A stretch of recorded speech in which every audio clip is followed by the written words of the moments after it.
नमस्कार, मैं हूं टीपी पांडे। उम्मीद है आप खैरियत से होंगे। आज मैं बात करूंगा उत्तराखंड की, और उत्तराखंड की बात मैं आज राजनीतिक बात नहीं करूंगा।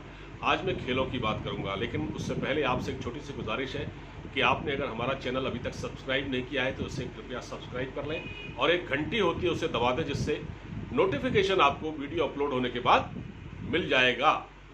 तो मैं बात, जैसे मैंने आपसे कहा, और मेरा थंबनेल भी आज यही है।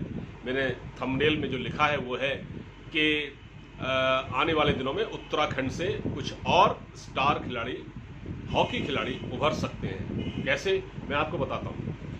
दरअसल उत्तराखंड की ब्रांड एम्बेसडर किसको बनाया गया इस बार? उत्तराखंड में जो बेटी पढ़ाओ बेटी बचाओ अभियान है राज्य सरकार का, इसकी ब्रांड एम्बेसडर बनाई गई है वंदना कटारिया।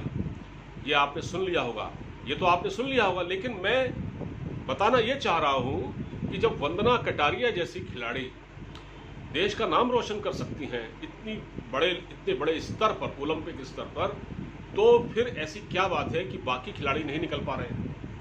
ऐसा क्यों है? तो वंदना कटारिया ने तो कमाल कर दिया।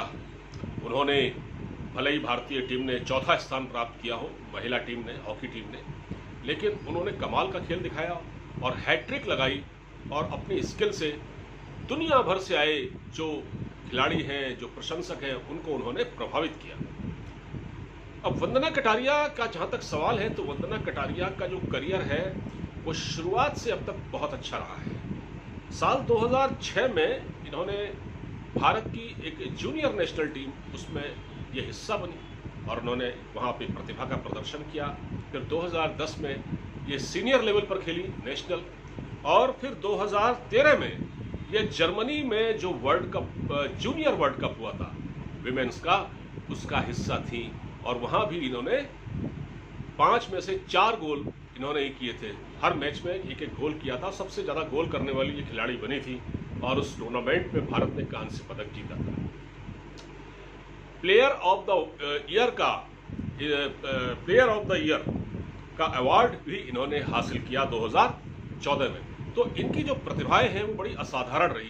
इनका जो कारनामा है वो बड़ा असाधारण रहा है। इन्होंने खेल के हर क्षेत्र में, डिफेंस से लेकर फॉरवर्ड लाइन तक, बहुत ही उम्दा इन्होंने खेल दिखाया है। हरिद्वार से इनका ताल्लुक है, जैसा कि आपको मालूम है। उत्तराखंड सरकार ने इनको ब्रांड एम्बेसडर बेटी पढ़ाओ बेटी बचाओ आंदोलन का, अभियान का इसीलिए बनाया क्योंकि इनका जन्म हरिद्वार में हुआ था और इनके पिता BHEL में काम करते थे, जो अब इस दुनिया में नहीं है। वंदना कटारिया जिस वक्त बेंगलुरु में ट्रेनिंग ले रही थी अपने ओलंपिक की तैयारियों के लिए, उसी दौरान उनका निधन हो गया, और वो अपने पिता के अंतिम संस्कार में भी हिस्सा नहीं ले पाई और घर भी नहीं आ पाई। तो खैर, उसने इससे उस पर कोई खेल पर कोई फर्क नहीं पड़ा। उन्होंने इस गम के माहौल से ऊपर उठकर बहुत ही असाधारण खेल दिखाया है। वंदना कटारिया के परिवार में केवल वंदना कटारिया ही हॉकी नहीं खेलती हैं। इनके 4 भाई हैं, और 4 भाइयों की जो 11 बेटियां हैं, उसमें से जो 10 लड़कियां हैं वो हॉकी खेलती हैं। इन्होंने घर में एक तरह से हॉकी का माहौल इन्होंने बना रखा है। ठीक है। इनका एक भाई है, वो फुटबॉल खेलता है। इनकी एक भतीजी है, वो उत्तराखंड की एक जूनियर टीम में हिस्सा ले चुकी है, नुमाइंदगी कर चुकी है राज्य की। लेकिन अब मैं आपसे दूसरी चीज़ पूछना चाह रहा हूँ कि इतना टैलेंट उत्तराखंड में, तो फिर क्या बात है कि बाकी खिलाड़ी बाहर उभर नहीं पा रहे हैं, आ नहीं पा रहे हैं? जबकि इस राज्य को गठन हुए 21 साल हो चुके हैं और सरकार का ध्यान खेलों की तरफ नहीं है। इतनी सरकारें आई और चले गई खेलों, क्योंकि देखिए राजनीतिक अस्थिरता तो इस सूबे में रही ही है। शायद इसका एक बड़ा कारण ये भी रहा है। अब अरविंद पांडे जो इस वक्त खेल मंत्री हैं उत्तराखंड राज्य सरकार के, वो पहुंचे थे उनके घर और उनके परिवार को भी सम्मानित किया, और ख़ुद ये भी कहा है कि उनको 25 लाख रुपए की इनामी राशि दी जाएगी राज्य सरकार की ओर से।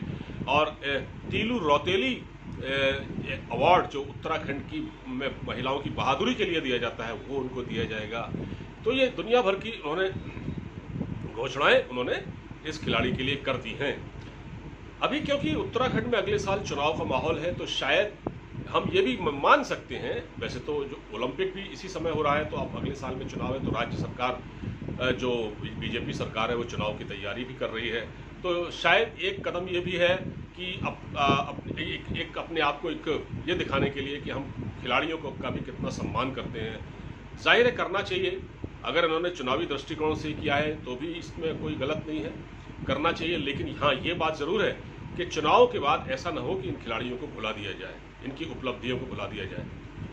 तो सबसे बड़ी बात यह है कि अब मैं जो आपसे जो कहना चाह रहा था वो ये है कि उत्तराखंड में ये जो वंदना कटारिया हैं, जिनका ताल्लुक हरिद्वार से है, ये हॉकी महिला हॉकी खिलाड़ी हैं, जबकि पुरुष हॉकी में भारतीय टीम में बड़े अच्छे खिलाड़ी हैं जो उत्तराखंड राज्य से ही आते थे, जिसमें हमारे वर्ल्ड लेवल के गोलकीपर मीर रंजन नेगी, जिन्होंने कि 5वें विश्व कप हॉकी में भारत के साथ उन्होंने भारत के वो गोलकीपर थे, मुंबई में जो खेला गया था। उनके साथ सैयद अली थे, सैयद अली नैनीताल के थे, और इसके अलावा RS रावत जो कि गोलकीपर थे, बहुत ही बेहतरीन गोलकीपरों में उनका शुमार होता था, वो भी उत्तराखंड राज्य से आते थे। इसी तरह सुरेंद्र बिष्ट, बहुत सारे खिलाड़ी हैं। और मैं फिर अब खेलों की ही बात हो रही है तो मैं उत्तराखंड में होने वाली जो नैनीताल में ट्रेड्स कप हॉकी होती है, जो कि एक ऐसे मैदान पर होती है। अब देखिए, मैं बात करूंगा तो बड़ी लंबी हो सकती है, इसको जरा गौर से सुनिएगा, क्योंकि वो ग्राउंड जो है ना, जिस ग्राउंड में ट्रेड्स कप होता है, और ये 50-52 साल पुराना टूर्नामेंट है, अंग्रेजों के पीरियड से ये होता आ रहा है। और गोविंद बल्लभ पंत जो मुख्यमंत्री थे उत्तराखंड के, उन्होंने इसका नाम बदलकर, पहले इसका नाम कुछ और था, बाद में इसका नाम trades cup hockey Govind Ballabh Pant ने दिया था। तो वो ग्राउंड ऐसा है जहां पर, मतलब आप सोचिए, उस ग्राउंड में खिलाड़ी प्रैक्टिस करते हैं, और उस ग्राउंड की खूबी ये है कि उसमें वॉलीबॉल भी लोग खेल लेते हैं, उसमें हॉकी भी खेलते हैं, फुटबॉल भी खेलते हैं, और उस ग्राउंड के एक और कार पार्किंग है, दूसरी ओर मार्केट लगता है, तो थोड़ी सी जगह पर, और फ्लैट्स हैं नैनीताल में, वहाँ ये मैच खेला जाता है।